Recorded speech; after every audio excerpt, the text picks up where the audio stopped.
Hey guys, what's up? It's Rarecoin here, and today I want to talk about all the drama that's going on, specifically about the HD client and the plugin that was supposed to be added to RuneLite, but about a lot of stuff, about the company and things to think about. I'm not trying to take sides in this video.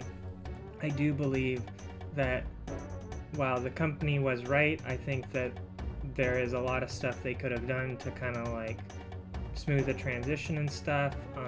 They could have made it openly clear that they don't tolerate graphical changes, and graphical changes are not just the same as overlays, putting a box on your screen and stuff. They are fundamental changes to the way the game feels, and the fact that Jagex has been at ends because nobody wants them to change the way that the game feels, but people want HD graphics. Well, I'm sure in their terms of service, I'm not going to be the expert who digs, but there should be a section somewhere that specifically says that you cannot make modifications to their game without their consent, or so on and so forth. And any company is going to have kind of like legal proceedings behind using their products and stuff. You can't just go to Amazon's website and say, hey, I hate seeing all of these like products that I don't use every day. I'm gonna make my own client, and I'm gonna make it so I can add my top 150 items that I buy like every month to it, so that, and it's gonna, you can make your own client. Anybody can do this, and you just make your own client and you customize it the way you want. You learn to code it and stuff. But as soon as you release that for distribution, a whole new issue occurs, which is that you're distributing unlicensed edited software. And I know you can kind of say like, oh well, it's behind a client, it's all visual and stuff, but it's really walking a fine line between taking someone's intellectual property and changing it because you want to and it makes your life easier, and having the right to do that. Like if 117 went to Jagex and said, hey, I want to make this this plugin for RuneLite, I can do it all on my own and stuff, and the JMods come up to him and say, that sounds like a great idea. That's not the same thing as getting a letter from Jagex saying, we authorize you to do this or whatever. And that's something that all the plugins of RuneLite basically undergo, is that, people start developing them and stuff without even thinking about, like, almost all plugins violate the terms and conditions of the game. However, Jagex has let a lot of them slide because they're not detrimental to the way the game feels when you're playing and running around and looking at things. It's a very different experience, and so I would love to see HD come into the game. However, I don't think the right way is to go, I'm gonna make this, and since they said nothing, I'm just gonna keep going, and then they're not gonna do anything because they haven't said they're gonna do anything. And the bottom line is they really did say that this was not acceptable, and they said it 2 years prior to this whole project starting. And you can take the case that, oh well, it's different than OSHD or whatever, which was a separate client that basically had one plugin. The only plugin it had was the fact it turned everything into like its own HD assets, which is cool and stuff. It was pretty great. I was so looking forward to fighting Serb in like a super high def with glows everywhere and such. But the bottom line is that they said they don't want to change the way the game looks and stuff, and they don't want to leave it up to like a third party to do it either.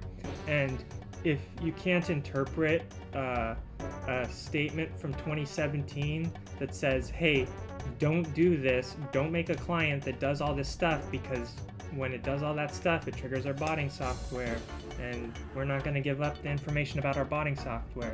And whether that client was closed source or open source, RuneLite's closed source now. That client was closed source.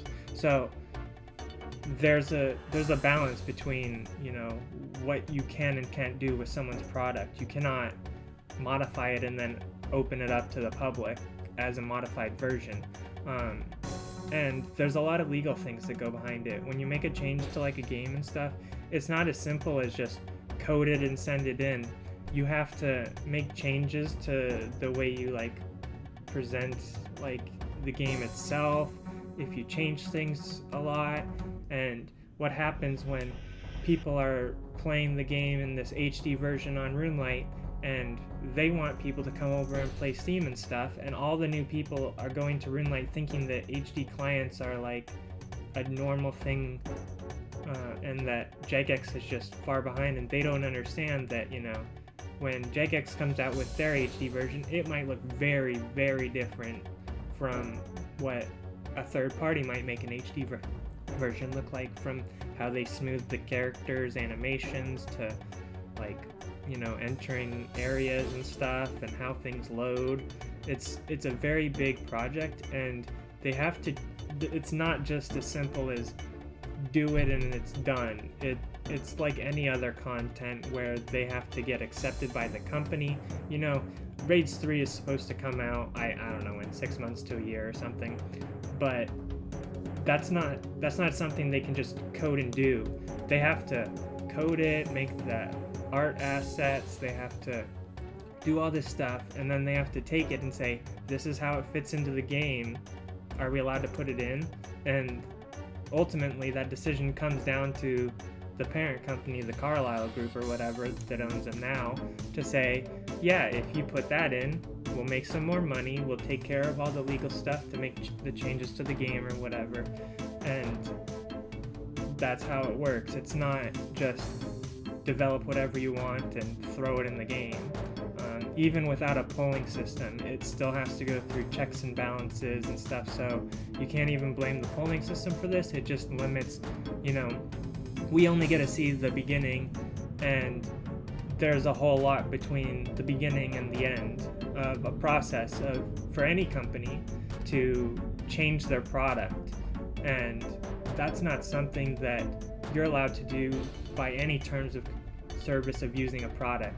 So I don't feel bad for 117 wasting 2,000 hours, because if he did his research, he could have clearly seen, hey, there's a similar situation. If I treat this like a court case, I could get sued or whatever. And that's the bottom line, is that if you did this to any company other than Jagex, where you're directly playing a game, if you go boycott diapers because they changed the sides of the diapers or something to have little buttons or something, and you know, you can boycott them, but you can't go take the buttons off, modify them, and then go distribute them to other people.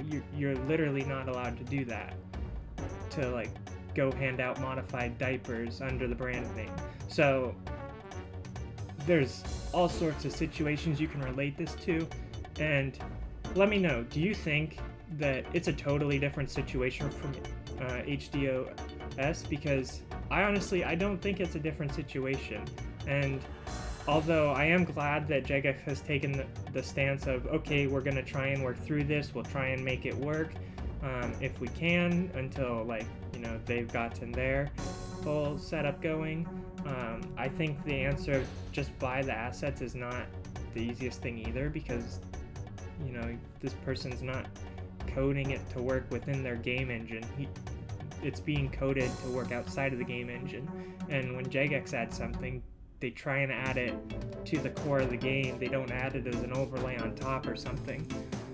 So that's something you got to be aware of. And while I'm really hyped for an HD version and stuff, and I can't wait, I hope that, you know, the future of RuneScape goes in a better direction than just people making stuff and destroying a company's product without permission, and then crying because they don't get to add it and they're told cease and desist or we'll sue you, basically. And that's the bottom line, is that, you know, I would like to see like evidence. If you know, apparently there's some Twitter posts and stuff flowing around of 117 getting permission to do the project, and if you happen to know where those Twitter posts are, or any Reddit statements saying from the company itself that he has permission, I'd love to see that, because in the link below I'll actually post the 2017 response, and you can determine for yourself if the situation is close enough where if you considered it like a court case, would you have the same ruling? I think you would if you actually consider like all the details about it and stuff. I think they would consider it similar and follow the same ruling if you were to look at it from a court case standpoint. So let me know what your thoughts are in the comments down below. I hope you have a good day, and hopefully this drama doesn't make you too upset about the game itself.